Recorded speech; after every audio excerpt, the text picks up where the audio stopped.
Ebbaluwa ya Pawulo omutume ey'okubiri eri Abakolinso. Essuula esooka. Pawulo omutume wa Kristo Yesu olw'okwagala kwa Katonda, ne Timoseewo ow'oluganda eri ekkanisa ya Katonda eri mu Kolinso, awamu n'abatukuvu bonna abali mu Akaya yonna. Ekisa kibeerenga gye muli n'emirembe ebiva eri Katonda Kitaffe ne Mukama waffe Yesu Kristo.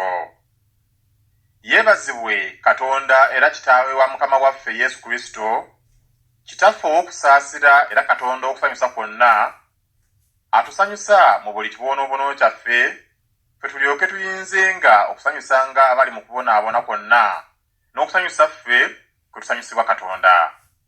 Kuba ebibonyoobonyo bya Kristo nga bwe byeyongera ennyo gye tuli, era bwe kutyo n'okusanyusibwa kwaffe kweyongera nnyo kwa Kristo. Naye bwe tubonaabona olw'okusanyusibwa n'okulokoka kwammwe, era bwe tusanyusibwa olw'okusanyusibwa kwammwe, okuleeta okugumiikiriza ebonyoobonyo ebyo, naffe bye tubonyaabonyezebwa, era okusuubira kwaffe kunywera eri mmwe, nga tumanyi nti nga bwe musse ekimu mu bibonyoobonyo, era bwe mutyo musse ekimu ne mu kusanyusibwa. Kubanga tetwagala mmwe obutategeera abooluganda eby'okubonaabona kwaffe okwatubaako mu Asiya, bwe twazitoowererwa ennyo nnyini okusinga amaanyi gaffe, era n'okusuubira ne tutasuubira kuba balamu, era ffe bennyini twalimu okuddamu okw'okufa munda mu ffe, tuleme obwesige okubuteeka mu ffe ffekka, wabula Katonda azuukiza abafu, eyatuwonya mu kufa okunene okwenkanaawo, era n'atuwonyanga, era bwe tusuubira edda alituwonya. Era mmwe bwe mubeera awamu ku lwaffe mu kusaba, bwe tulimala okuweebwa ekirabo olw'abantu abangi balyoke beebaza ku lwaffe. Kubanga okwenyumiriza kwaffe kwe kuno, okutegeeza okw'omwoyo gwaffe, nga mu butukuvu ne mu mazima ga Katonda, si mu magezi ag'omubiri wabula mu kisa kya Katonda, bwe twatambulanga mu nsi, era okusinga ennyo eri mmwe. Kubanga tetubawandiikira birala, wabula ebyo bye musoma era n'okwatula bye mwatula, era nsuubira nga munaabyatulanga okutuusa enkomerero, nga n'okwatula bwe mwatwatulako akatono, nti ffe tuli kwenyumiriza kwammwe, era nga nammwe bwe muli gye tuli ku lunaku lwa Mukama waffe Yesu. Ne mu kusuubira kuno nali njagala okujja gye muli edda, mulyoke muweebwe ekisa olw'okubiri, n'okuyita gye muli okugenda e Makedoni, n'okuva nate Makedoni okujja gye muli, n'okusibirirwa mmwe okugenda e Buyudaaya. Kale bwe nali njagala bwe ntyo, nalagaalaganya, oba bye nteesa, mbiteesa kugoberera mubiri, nze okuba n'ebyo nti weewaawo, ate nti si weewaawo. Naye nga Katonda bw'ali omwesigwa, ekigambo kyaffe ekiri eri mmwe si bwe kiti nti weewaawo, ate nti si weewaawo. Kubanga Omwana wa Katonda Yesu Kristo, ffe ge twabuulira mu mmwe, nze ne Sirwano ne Timoseewo, teyali nti weewaawo, ate nti si weewaawo, naye mu ye mwe muli weewaawo. Kubanga mu byonna Katonda bye yasuubiza, mu oyo mwe muli weewaawo, era oyo kyava aleeta amiina, Katonda atenderezebwe ku bwaffe. Naye atunyweza ffe awamu nammwe mu Kristo, era eyatufukako amafuta, ye Katonda, era eyatussaako akabonero, n'atuwa omusingo ogw'omwoyo mu mitima gyaffe. Naye nze mpita Katonda okuba omujulirwa w'emmeeme yange, nga kyennava nnema okujja mu Kolinso, kubanga nabasaasira. Si kubanga tufuga okukkiriza kwammwe, naye tuli bakozi bannammwe ab'essanyu lyammwe, kubanga okukkiriza kwe kubayimiriza. Abakolinso ekyokubiri, essuula ey'okubiri. Naye kino nakimalirira mu mwoyo gwange, obutajja nate na nnaku gye muli. Kubanga nze bwe mba nakuwaza, kale ansanyusa y'ani, wabula oyo nze gwe nnakuwaza. Naye kyo nakiwandiika, bwe ndijja abo baleme okunnakuwaza, abagwanira okunsanyusa, kubanga neesiga mmwe mwenna, ng'essanyu lyange lye lyammwe mwenna. kubanga mu kubonaabona okungi n'okuluma omutima n'abawandiikira n'amaziga amangi si lwa kubanakuwaza, naye mutegeere okwagala kwe nnina eri mmwe bwe kuli okungi ennyo. Naye omuntu bw'aba nnakuwazizza aba tanakuwazizza nze, wabula mmwe mwenna, so si mwenna nneme okuzitowa ennyo.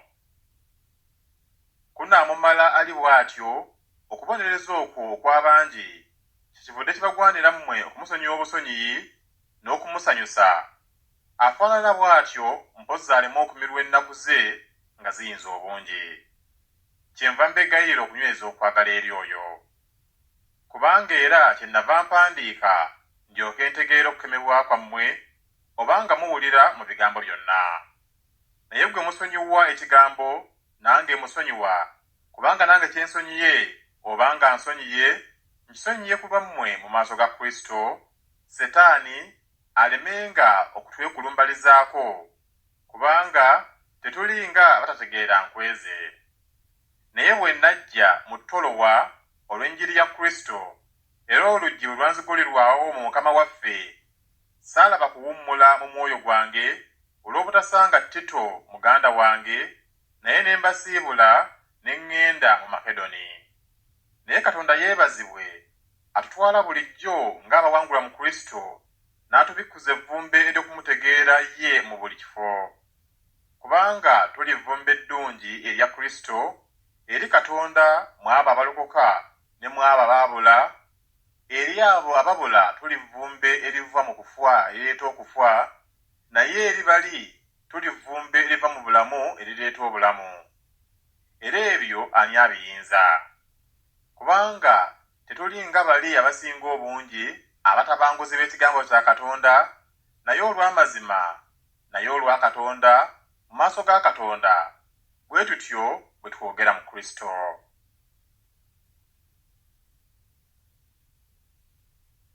Abakolinso ekyokubiri essuula ey'okusatu. Tutanula nate okwetendereza ffekka? Oba twetaaga ebbaluwa ng'abalala ez'okutendereza eri mmwe oba eziva gye muli? Mwe muli bbaluwa yaffe ewandiikiddwa mu mitima gyaffe, abantu bonna gye bategeera, gye basoma, nga mulabisibwa okuba ebbaluwa ya Kristo, ffe gye twamuweererezaamu, etaawandiikibwa mu bwino, wabula Omwoyo gwa Katonda omulamu, si ku bipande eby'amayinja, wabula ku bipande gy'emitima egy'omubiri. Era bwe tutyo bwe twesiga Katonda ku bwa Kristo, si kubanga ffekka tulina obuyinza okulowooza ekigambo kyonna ng'ekiva gye tuli, naye obuyinza bwaffe buva eri Katonda, era yatuyinzisa ng'abaweereza b'endagaano empya, si baweereza bannukuta, wabula ab'omwoyo, kubanga ennukuta etta, naye omwoyo guleeta obulamu. Naye obanga okuweereza okw'okufa okwali mu nnukuta okwasalibwa ku mayinja kwajjira mu kitiibwa abaana ba Isirayiri, n'okuyinza ne batayinza kwekaliriza maaso ga Musa olw'ekitiibwa ky'amaaso ge ekyali kigenda okuggwaawo, okuweereza okw'omwoyo tekulisinga kuba na kitiibwa? Kuba oba ng'okuweereza okw'omusango kye kitiibwa, okuweereza okw'obutuukirivu kweyongera nnyo okusukkiriza ekitiibwa. Kubanga ekyaweebwa ekitiibwa tekyakiweebwa mu kigambo kino olw'ekitiibwa ekisinga ekyo. Kuba oba ng'ekyaggwaawo kyalina ekitiibwa, eky'olubeerera kisinga nnyo okuba n'ekitiibwa. Kale nga bwe tulina essuubi eryenkanaawo, twogera n'obuvumu bungi, so singa Musa eyeebikkanga ku maaso ge abaana ba Isirayiri balemenga okwekaliriza enkomerero y'ekyo ekyali kiggwaawo, naye amagezi gaabwe gaakakanyazibwa, kubanga n'okutuusa leero ekyokubikkako kiri kikyaliwo mu kusomebwa kw'endagaano ey'edda nga tekinnaggyibwawo, ekyo kivaawo mu Kristo. Naye n'okutuusa leero ebya Musa bwe bisomebwa, ekyokubikkako kiri ku mutima gwabwe. Naye bwe gukyukira Mukama waffe, ekyokubikkako kiggyibwawo. Naye Mukama waffe gwe Mwoyo, era abo Omwoyo gwa Mukama waffe bwe waba eddembe. Naye ffe ffenna bwe tumasaamasanga endabirwamu ekitiibwa kya Mukama waffe, amaaso gaffe nga gaggiddwako ekyokubikkako, tufaananyizibwa engeri eri okuva mu kitiibwa okutuuka mu kitiibwa nga ku bwa Mukama waffe Omwoyo.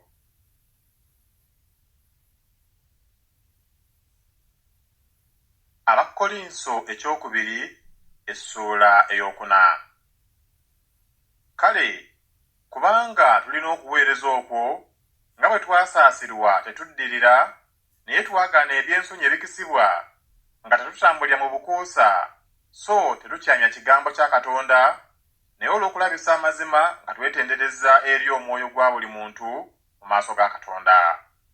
Naye okubikkibwako obanga enjiri yaffe ebikkibwako mu abo abaabula, Katonda ow'emirembe gino be yaziba amaaso g'amagezi gaabwe abatakkiriza, omusana gw'enjiri ey'ekitiibwa ya Kristo, oyo kye kifaananyi kya Katonda, gulemenga okubaakira.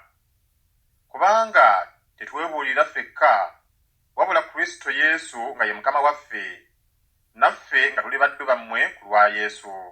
Kubanga Katonda ye yayogera nti, omusana gulyaka mu kizikiza, eyayaka mu mitima gyaffe okuleeta omusana ogw'okutegeera ekitiibwa kya Katonda mu maaso ga Yesu Kristo. Naye obugagga obwo tuli nabwo mu bibya eby'ebbumba, amaanyi amangi ennyo galyoke gavenga eri Katonda, so si eri ffe tutaayizibwa eruuyi n'eruuyi, naye tetunyigirizibwa, tweraliikirira, so si kweraliikirira ddala, tuyigganyizibwa, naye tetulekebwa, tumeggebwa, naye tetuzikirira, bulijjo nga tutambula, nga tulina mu mubiri okuttibwa kwa Yesu, era n'obulamu bwa Yesu bulyoke bulabisibwenga mu mubiri gwaffe.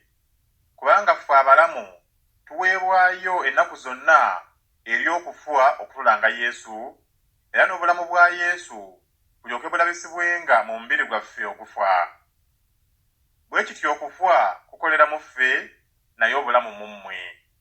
Naye nga tulina omwoyo guli ogw'okukkiriza, nga bwe kyawandiikibwa nti, nakkiriza, kyenava njogera, era naffe tukkiriza, era kyetuva twogera, nga tumanyi ng'oyo eyazuukiza Mukama waffe Yesu, era naffe alituzuukiza wamu ne Yesu, era alitwanjulira wamu nammwe.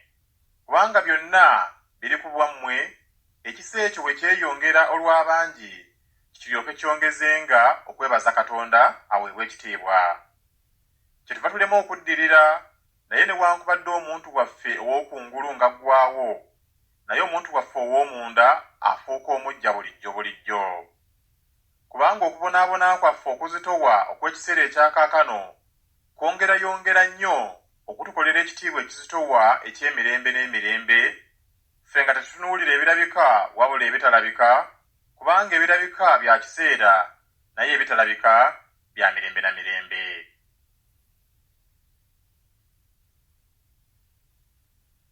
Abakolinso ekyokubiri essuula ey'okutaano. Kubanga tumanyi nti obanga ennyumba yaffe ey'ensiisira ey'omu nsi eri abizibwa, tulina eyazimbibwa evvu eri Katonda, ennyumba etaazimbibwa na mikono, ey'emirembe n'emirembe ey'omu ggulu. Kubanga tusindira mu eno nga twegomba okwambazibwa ennyumba yaffe eriva mu ggulu, bwe tulyambazibwa, mpozzi tuleme okusangibwa nga tuli bwereere. Kubanga ffe abali mu nsiisira eno tusinda nga tuzitoowererwa, si kubanga twagala okwambula, wabula okwambazibwa ogwo ogufa gulyoke gumirwe obulamu. Naye yatukolera ekyo ye Katonda eyatuwa omusingo ogw'omwoyo.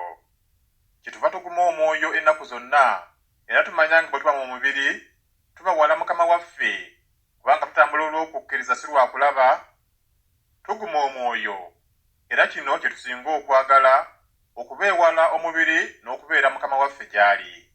Era kyetuva tufuba, obanga tukyali muno, obanga tuli wala, okusiimibwa ye.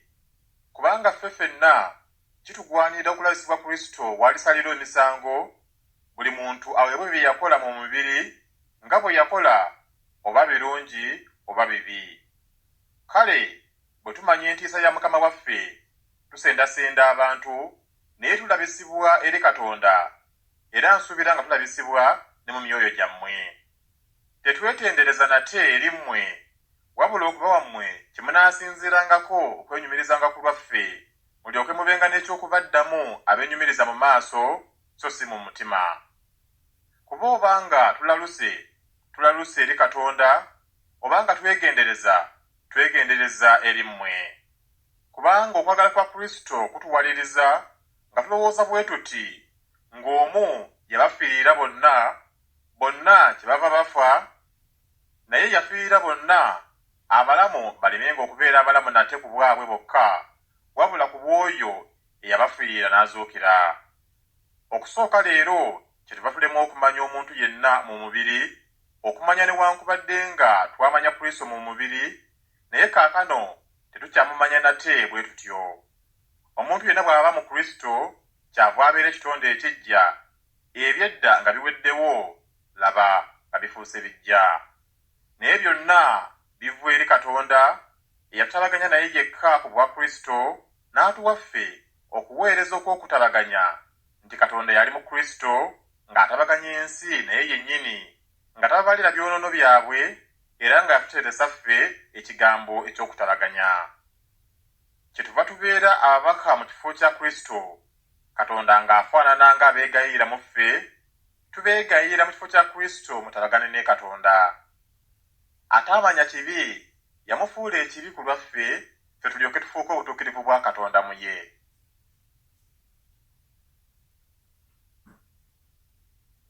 Abakolinso ekyokubiri essuula ey'omukaaga. Era bwe tukolera emirimu awamu, naye tubeegayirira obutaweerwa bwereere ekisa kya Katonda, kubanga ayogera nti mu biro eby'okukkirizibwamu n'akuwulira, ne ku lunaku olw'obulokozi n'akuyamba, laba. Kaakano by'ebiro eby'okukkirizibwamu, laba.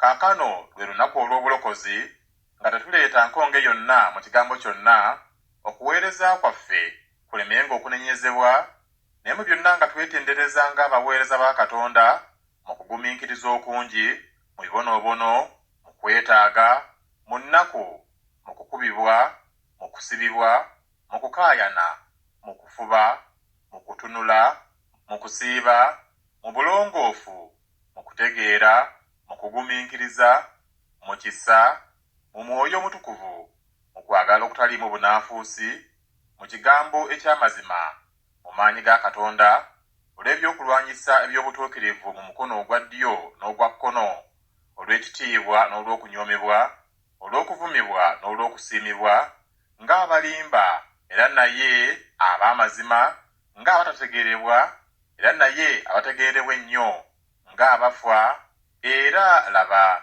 tuli balamu ng'ababonerezebwa, era ne tutattibwa, ng'abanakuwala naye abasanyuka bulijjo, ng'abaavu naye abagaggawaza abangi, ng'abatalina kintu era naye abalina ddala byonna. Akamwa kaffe kaasamiddwa eri mmwe Abakolinso, omutima gwaffe gugaziye. Temufunze mu ffe, naye mufunze mu myoyo gyammwe. Naye mulyoke munsasule bwe mutyo mbabuulira ng'abaana bange, nammwe mugaziwe. Temwegattanga na batakkiriza, kubanga temwenkanankana, kubanga obutuukirivu n'obujeemu bugabana butya. Oba omusana guusa kimu gutya n'ekizikiza. Era Kristo atabagana atya ne Bereyali? Oba mugabo ki eri omukkiriza n'atali mukkiriza? Era yeekaalu ya Katonda yegatta etya n'ebifaananyi? Kubanga ffe tuli yeekaalu ya Katonda omulamu, nga Katonda bwe yayogera nti, n'abeeranga mu bo, ne ntambuliranga mu bo, nange n'abeeranga Katonda waabwe, nabo banaabeeranga bantu bange. Kale muve wakati waabo mweyawule, bw'ayogera Mukama. So temukomanga ku kintu ekitali kirongoofu, nange ndibasembeza, era n'abeeranga kitammwe gye muli, nammwe munaabeeranga gye ndi abaana b'obulenzi n'ab'obuwala, bw'ayogera Mukama omuyinza w'ebintu byonna.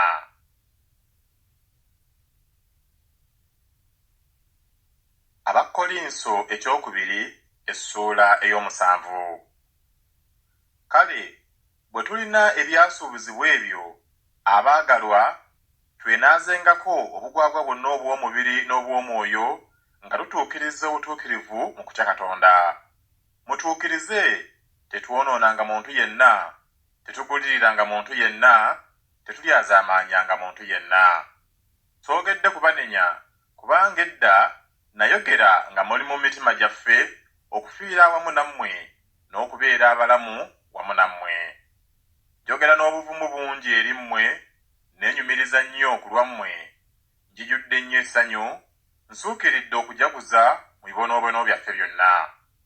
Kubanga era bwe twajja mu Makedoni, omubiri gwaffe ne gutalaba kuwummula n'akatono, naye ne tubonaabona eruuyi n'eruuyi, ebweru yaliyo entalo, munda mwalimu okutya. Naye asanyusa abawombeefu ye Katonda, n'atusanyusa ffe olw'okujja kwa Tito, so si lwa kujja kwe kwokka, era naye olw'okusanyusibwa kwe yasanyusibwa mu mmwe, bwe yatubuulira okwegomba kwammwe, okunakuwala kwammwe, okunyiikira kwammwe ku lwange, nange kyennava neeyongera okusanyuka. Kuba newankubadde nga nabanakuwaza n'ebbaluwa yange, sejjusa newankubadde nga namala okwejjusa, kubanga ndabye ng'ebbaluwa eyo yabanakuwaza newankubadde nga yabanakuwaza kaseera. Kaakano nsanyuse, sisanyuse kubanga mwanakuwazibwa, naye kubanga mwanakuwala n'okwenenya ne mwenenya, kubanga mwanakuwala eri Katonda, muleme okufiira mu kigambo kyonna ku lwaffe. Kubanga okunakuwala eri Katonda kuleeta okwenenya okw'obulokozi okutejjusibwa, naye okunakuwala okw'omu nsi kuleeta okufa. Kubanga laba, okunakuwala okwo eri Katonda nga kwabaleetera okufuba okungi, era n'okuwoza ensonga yammwe, era n'okusunguwala, era n'okutya, era n'okwegomba, era n'okunyiikira, era n'okuwala n'eggwanga. Mu byonna mwetegeeza nga muli balongoofu mu kigambo ekyo. Kale newankubadde nga nabawandiikira, saawandiika ku lw'oyo eyakola obubi, newankubadde ku lw'oyo eyakolwa obubi, wabula okunyiikira kwammwe ku lwaffe kulyoke kulabisibwe eri mmwe mu maaso ga Katonda. Kyetwava tusanyusibwa ne mu kusanyusibwa kwaffe ne tweyongera nnyo okusanyuka olw'essanyu lya Tito, kubanga omwoyo gwe gwawummuzibwa mmwe mwenna. Kuba obanga neenyumiriza mu kigambo kyonna ku lwammwe eri oyo, saakwatibwa nsonyi, naye nga bwe twababuulira byonna mu mazima, era bwe kutyo n'okwenyumiriza kwaffe eri Tito kwali kwa mazima. N'okwagala kwe okw'omunda kweyongera nnyo nnyini okubeera gye muli, ng'ajjukira okugonda kwammwe mwenna bwe mwamusembeza n'okutya n'okukankana. Nsanyuse kubanga mu byonna nguma omwoyo mu mmwe.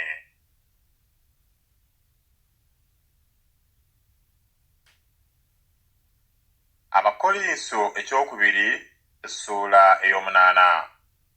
Era tubategeeza abooluganda ekisa kya Katonda ekyaweebwa mu kkanisa ez'e Makedoni, mu kubonaabona okwabakema ennyo essanyu lyabwe eryasukkirira, n'obwavu bwabwe obwayinga obungi byassukira mu bugagga bw'obugabi bwabwe. Kubanga ntegeeza bo baagaba bokka nga bwe baayinza, era n'okusinga obuyinza bwabwe, nga batusaba n'okwegayirira okungi olw'ekisa ekyo n'okussa ekkimu okwo mu kuweereza abatukuvu, so singa bwe nali ndowooza, naye baasooka okwewaayo bokka eri Mukama waffe n'eri ffe mu kwagala kwa Katonda. Kyetwava tubuulirira Tito nga bwe yatanula edda, era bw'atyo alyoke akituukirize era n'ekisa ekyo gye muli. Naye nga bwe musukkirira mu byonna, mu kukkiriza ne mu kwogera ne mu kutegeera ne mu kufuba kwonna ne mu kwagala kwammwe eri ffe, era musukkirirenga ne mu kisa ekyo. Soogera nga mbalagira bulagizi, wabula olw'okufuba kw'abalala nga nkema okwagala kwammwe nga kwa mazima. Kubanga mutegeera ekisa kya Mukama waffe Yesu Kristo, nti bwe yali omugagga naye n'afuuka omwavu ku lwammwe, obwavu bwe bulyoke bwe bagaggawaze mmwe.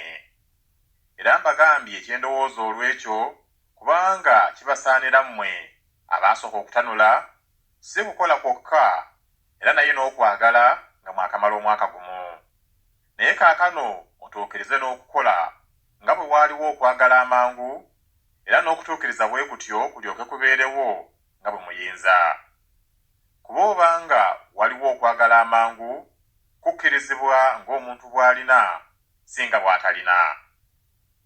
Kubanga soogedde bwe ntyo abalala bawummuzibwe, nammwe muteganyizibwe, wabula olw'okwenkanankana okusuukirira kwammwe kuweereze okwetaaga kwabwe kaakano mu biro bino, era n'okusuukirira kwabwe kulyoke kuweereze okwetaaga kwammwe okwenkanankana kubeerewo, nga bwe kyawandiikibwa nti eyakuŋŋaanyanga ennyingi teyasigazangawo, naye eyakuŋŋaanyanga katono teyeetaaganga. Naye Katonda yeebazibwe eyassa mu mutima gwe kito okufuba okwo ku lwammwe. Kubanga okukkiriza akkiriza okubuulirira kwaffe, kubanga naye yennyini alina okufuba okungi asitula okugenda gye muli nga yeetuma. Era tutuma wamu naye owooluganda atenderezebwa mu njiri mu kkanisa zonna, so si ekyo kyokka, era naye oyo ye yalondebwa ekkanisa okutambula naffe olw'ekisa ekyo kye tuweereza ffe Mukama waffe aweebwa ekitiibwa, era tulaga okwagala kwaffe amangu, nga twewala ekyo omuntu obutatunenya olw'ekirabo kino kye tuweereza, kubanga tuteekateeka ebirungi si mu maaso ga Mukama waffe mokka, era naye ne mu maaso g'abantu. Era tutuma wamu nabo muganda waffe gwe twakemanga emirundi emingi mu bigambo ebingi nga munyiikiivu, naye kaakano munyiikivu nnyo okusingawo olw'okwesiga okungi kw'alina eri mmwe. Omuntu bw'anaabuuzanga ebya Tito, y'asa ekimu nange era ye mukozi munnange eri mmwe, oba bya baganda baffe bye babaka b'ekkanisa, abo kye kitiibwa kya Kristo. Kale mubalage mu maaso g'ekkanisa ekiraga okwagala kwammwe n'okwenyumiriza kwaffe ku lwammwe.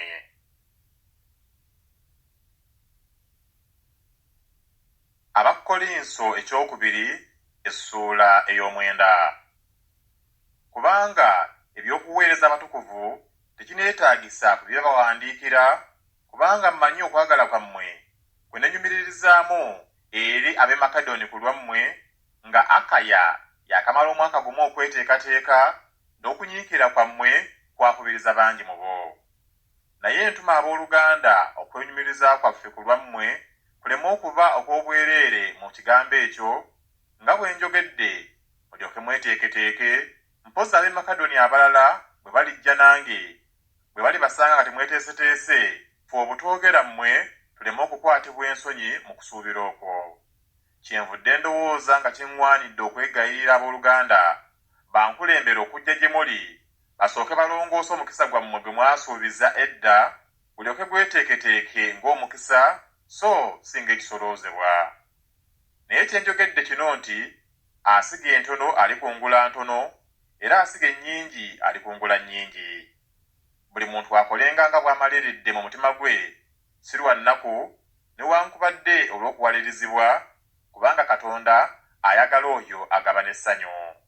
Era Katonda ayinza okwazza ekisa kyonna gye muli, mwe nga mulina ebibala byonna ennaku zonna mu bigambo byonna, mulyoke musukkirirenga mu bikolwa byonna ebirungi, nga bwe kyawandiikibwa nti yasaasaanya, yagabira abaavu, obutuukirivu bwe bwa lubeerera emirembe gyonna. Era oyo awa ensigo omusizzi n'emmere ey'okulya, anaabawanga, anaabongerangako ensigo zammwe, era anaayazanga ebibala eby'obutuukirivu bwammwe, nga mugaggawazibwa mu byonna, mukolenga obugabi bwonna obwebazisa Katonda mu ffe. Kubanga okugaba okw'okuweereza okwo tekujjula bujjuzi ekigera ky'ebyo abatukuvu bye beetaaga, era naye kusukkirira olw'okwebaza okungi eri Katonda, kubanga olw'okukemebwa kwammwe mu kuweereza kuno batendereza Katonda olw'okugonda okw'okwatula kwammwe eri enjiri ya Kristo, n'olw'obugabi bw'okugabana kwammwe eri bo n'eri bonna, era bo bokka nga balumirwa mmwe emyoyo mu kubasabira olw'ekisa kya Katonda ekitasingika mu mmwe. Katonda yeebazibwe olw'ekirabo kye ekitayogerekeka.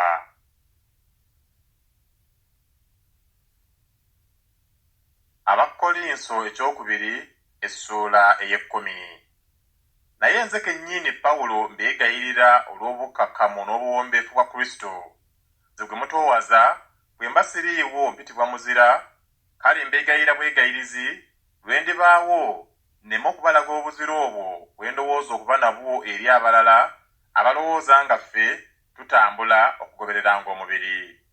Kuba newankubadde nga tutambulira mu mubiri, tetulwana kugobereranga mubiri, kubanga ebyokulwanyisa eby'entalo zaffe si bya mubiri naye by'amaanyi eri Katonda olw'okumenya ebigo, nga tumenya empaka na buli kintu ekigulumivu ekikulumbazibwa okulwana n'okutegeera kwa Katonda, era nga tujeemula buli kirowoozo okuwulira Kristo, era nga tweteeseteese okuwalana eggwanga ku butagonda bwonna, okugonda kwammwe bwe kulituukirira.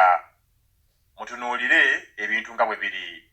Omuntu yenna bwe yeewulira mulinga wa Kristo, yerowooza kino nate yekka nti nga ye bw'ali wa Kristo, era naffe bwe tutyo. Kubanga ne bwe ndisukkirira okwenyumiriza olw'obuyinza bwaffe Mukama waffe lwe yatuwa olw'okubazimba, so si lwa kubasuula, sirikwatibwa nsonyi nneme okufaanana ng'abatiisa n'ebbaluwa zange. Kubanga boogera nti ebbaluwa z'enzibu z'amaanyi, naye bw'abaawo omubiri gwe munafu, n'okwogera kwe si kintu. Ali bw'ati alowooze kino nti nga bwe tuli mu bigambo, mu bbaluwa nga tetuliiyo, era bwe tutyo bwe tuli mu bikolwa nga tuli eyo. Kubanga tetwaŋŋanga kwerowooza nga tuli ku muwendo gw'abalala, ku bo abatendereza bokka, newankubadde okwegeraageranya nabo, naye bo bokka nga beegeza bokka na bokka, era nga beegeraageranya bokka na bokka, tebalina magezi. Naffe ffe tetulyenyumiriza okusinga ekigera kyaffe, wabula mu kigera eky'ensalo Katonda gye yatugabira okuba ekigera, era n'okutuuka ne gye muli. Kubanga tetukununkiriza kusinga kigera ng'abatatuuka gye muli, kubanga era twajja n'okutuuka gye muli mu njiri ya Kristo, nga tetwenyumiriza kusinga kigera kyaffe mu mirimu egy'abalala, naye nga tusuubira okukkiriza kwammwe bwe kukula, okugumiikiriza mu mmwe ng'ensalo yaffe bw'eri okusukkirira, era n'okubuulira enjiri mu bifo ebiri ewala okusinga mmwe, era obutenyumiriza mu nsalo ey'abalala olw'ebyeteeseteese. Naye eyeenyumiriza yenyumirizenga mu Mukama waffe. Kubanga eyeetendereza yekka si yaasiimibwa, wabula Mukama waffe gw'atendereza.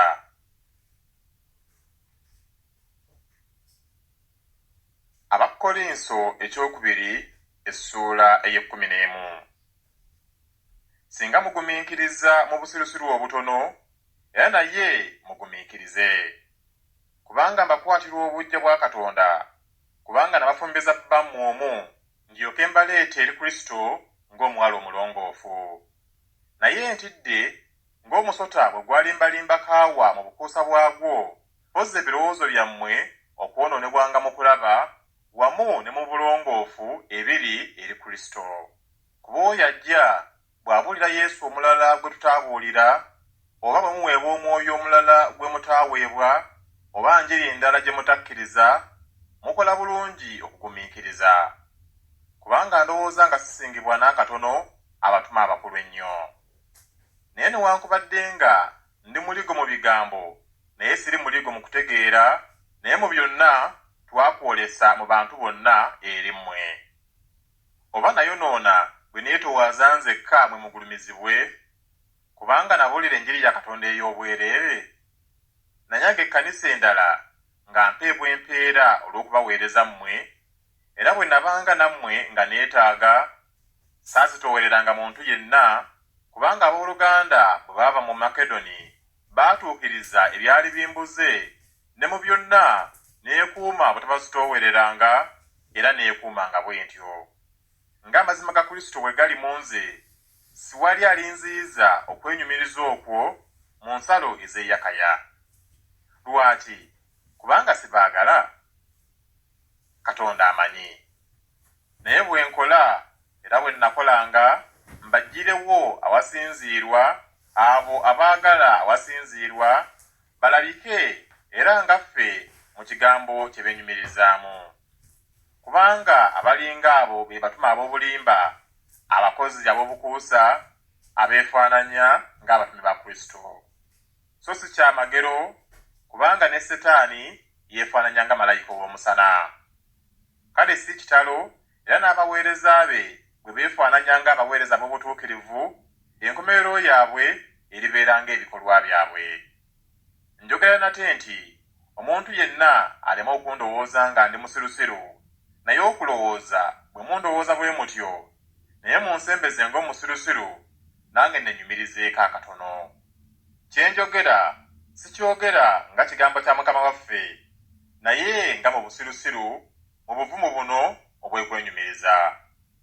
Kubanga bangi abeenyumiriza mu mubiri, nange neenyumiriza. Kubanga mugumiikiriza n'essanyu abasirusiru, kubanga mmwe muli bagezigezi. Kubanga mugumiikiriza omuntu bw'abafuula abaddu, bw'abamira, bw'abawamba, bwe yeegulumiza, bw'abakuba amaaso. Njogedde olw'okweswaza ng'abanafuwala. Naye omuntu yenna kyagumira njogera mu busirusiru, nange nguma. Bo Baebulaniya, nange. Bo Bayisirayiri, nange. Bo zadde lya Ibulayimu, nange. Bo baweereza ba Kristo, njogera ng'omulalu, nze mbasinga mu kufuba mbasukkirira, mu kusibibwa mbasukkirira, mu kukubibwa okuyingirira ennyo, mu kufwa emirundi emingi. Eri Abayudaaya nakubibwa emirundi 5, emiggo 39. Emirundi 3 nakubibwenga, omulundi gumu nakasuukirwa amayinja, emirundi 3 eryato lyamenyeka, nasula n'ensiiba mu buziba, mu kutambulanga emirundi emingi, mu bubi obw'emigga, mu bubi obw'abanyazi, mu bubi obuvva eri eggwanga lyange, mu bubi obuvva eri abamawanga, mu bubi obw'omu kibuga, mu bubi obw'omu ddungu, mu bubi obw'omu nnyanja, mu bubi obw'abooluganda ab'obulimba, mu kufuba n'okukoowa, mu kutunulanga emirundi emingi, mu njala n'ennyonta, mu kusiibanga emirundi emingi, mu mpewo n'okubeera obwereere. Obutassaako byabweru waliwo ekinzitoowerera bulijjo okweraliikiriranga olw'ekkanisa zonna. Ani omunafu? Nange bwe siba munafu. Ani yeesittazibwa? Nange bwesaaka. Obanga kiŋŋwanidde okwenyumiriza, neenyumirizanga olw'ebyobunafu bwange. Katonda Kitaawe wa Mukama waffe Yesu, eyeebazibwa emirembe gyonna, amanyi nga sirimba. Mu Damasiko ow'essaza wa Aleta, kabaka yateega ekibuga eky'Abadamasiko alyoka ankwate, ne bampisa mu ddinisa nga ndi mu kisero ku bbugwe, ne ndokoka okuva mu mikono gye.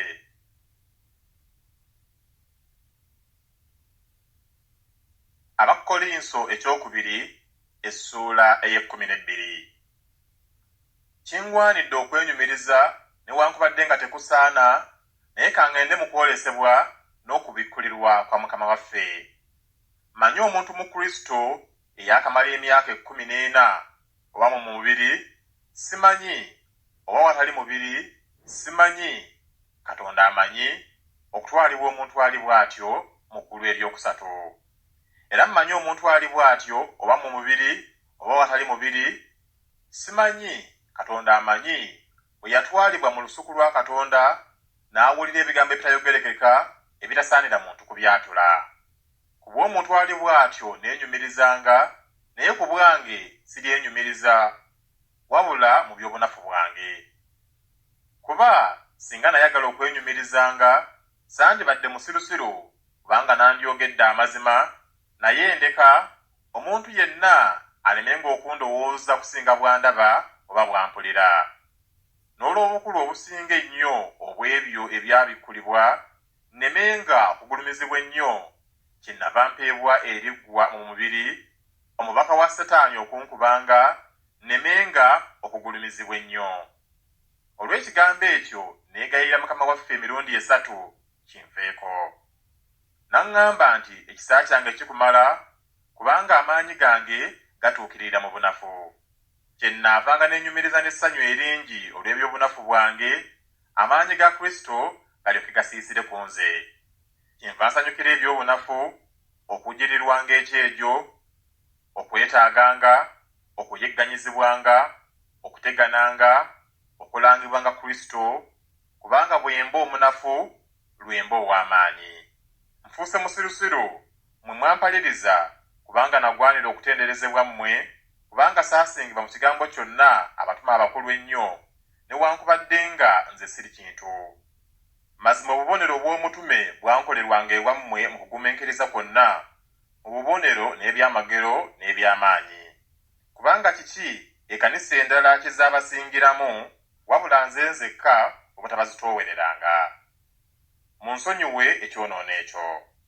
Laba, omulundi ogwokusatu kaakano neeteeseteese okujja gye muli, so siribazitoowerera, kubanga sinoonya byammwe wabula mmwe, kubanga tekigwanira abaana okuterekeranga abakadde wabula abakadde okuterekeranga abaana.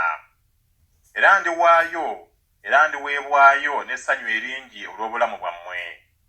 Bwe nsinga okubaagala ennyo njagalibwa katono. Naye si musango ze saabazitoowerera, naye bwe nali omugerengetanya nabateega mu lukwe. Omuntu yenna gwe nabatumira namufunya amagoba eri mmwe.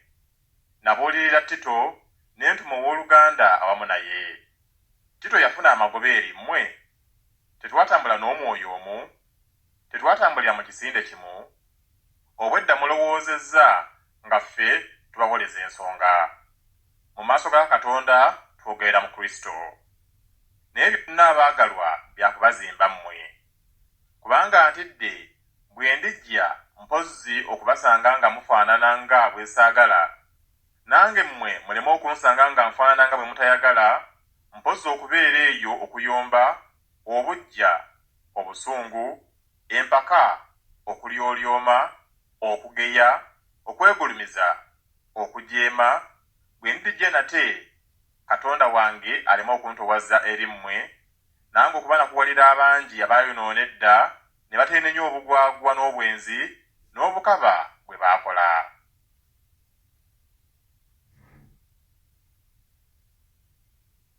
Abakolinso ekyokubiri essuula 13. Kaakano njija gye muli omulundi ogwokusatu. Mu kamwa k'abajulirwa ababiri oba abasatu buli kigambo kirinywera.